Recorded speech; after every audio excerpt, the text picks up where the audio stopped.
I've taught yoga all along through all of my different professional tracks, and it's something that's always very much spoken to me, and I love working with people, healing, working in different healing modalities, be it if their hip hurts or if there's something. And this is the first time I've really kind of moved into really dealing more with the psychological and emotional and spiritual health of a person versus just the physical. And it's been, it was definitely a bit of a leap, more so for me to just get the courage up to do that. The reason I took this direction, this angle, was actually that I picked up a book by a fellow yoga teacher out of California who's written a book recently called Recovery 2.0. And it's a lovely book that kind of documents his journey through addiction and how, I guess, he had been in recovery for probably, I think it's 23 years, 24 years now he's been in recovery. But how after he kind of got through that first decade or so, how he felt like he really just hit a wall. And he didn't feel like things were really moving, and he was, he credits his recovery to the 12-step programs, but that he felt like there was more, and there was something that was more out there that really needed to let his body physically and emotionally release different patterns of tension. And so he started to really get into yoga and nutrition as ways to, and meditation especially, as ways to improve his recovery experience. Well, the way that the meetings are set up, it actually starts with basically a circle meeting where the people within the meeting are able to discuss either a topic that someone brings to the group meeting or something that myself as the facilitator would bring to the meeting.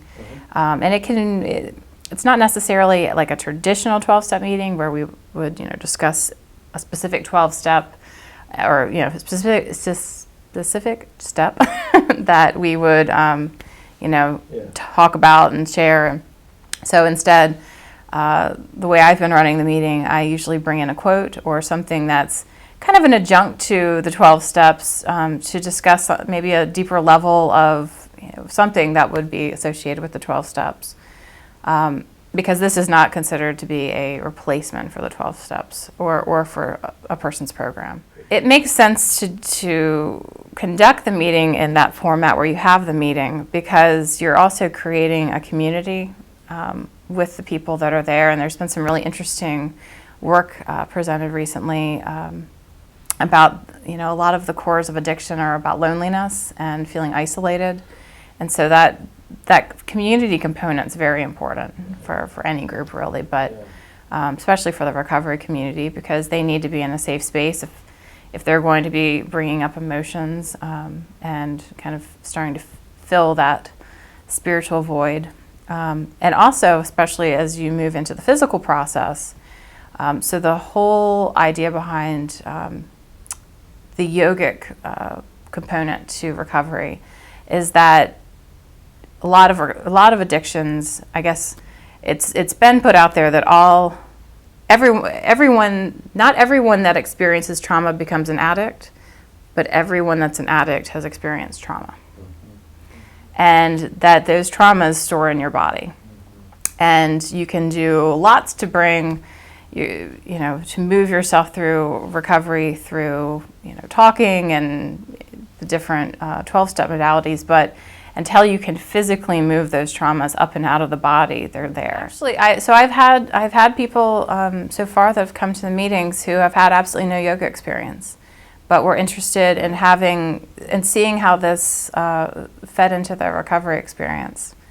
And I think it might be kind of big for some people the first time they do it. It's a lot to be present with yourself mentally, spiritually, and physically all at the same time.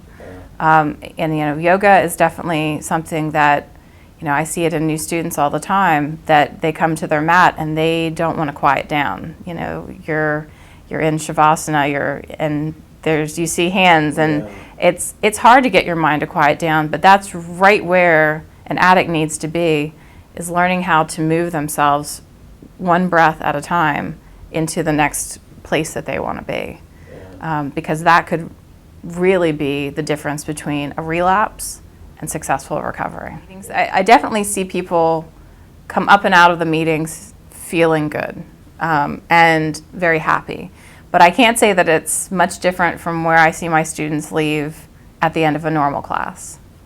But I think that there is something very different in the experience through the Y12SR meetings and classes, in that you are within that community that you can share going in, and also share on the opposite end of the class.